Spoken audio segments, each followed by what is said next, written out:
What was there before the Big Bang?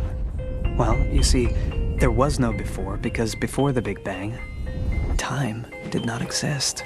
Time is a result of the expansion of the universe itself. But what'll happen when the universe has finished expanding and the movement is reversed? What'll be the nature of time? If string theory is correct, the universe possesses 9 spatial dimensions and 1 temporal dimension. Now, we can imagine that in the beginning, all the dimensions were twisted together. And during the Big Bang, 3 spatial dimensions, the ones that we know as height, width, and depth, and 1 temporal dimension, what we know as time, were deployed. The other 6 remained minuscule, wound up together. Now, if we live in a universe of wound dimensions, how do we distinguish between illusion and reality? Time, as we know it, is a dimension we experience only in one direction.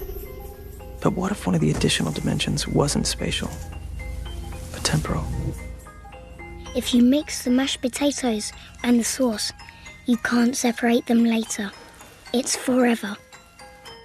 The smoke comes out of Daddy's cigarette, but it never goes back in.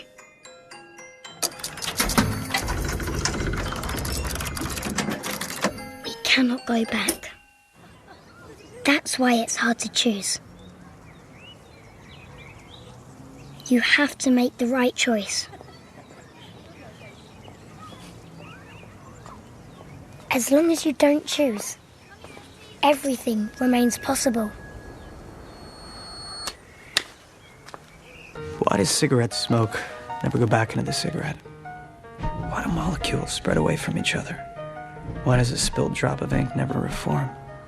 Because the universe moves towards a state of dissipation.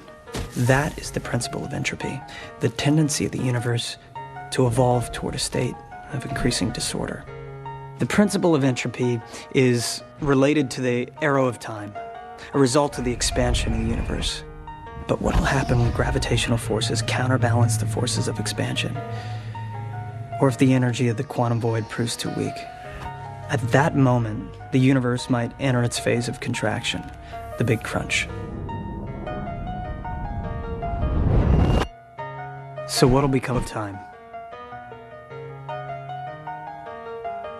Will it reverse?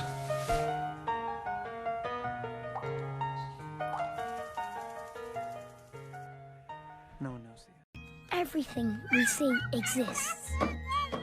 We can see it. I can see Mummy's eyes, but I can't see my eyes. The little baby can see his hands, but he cannot see himself. So, does he really exist? Do I really exist?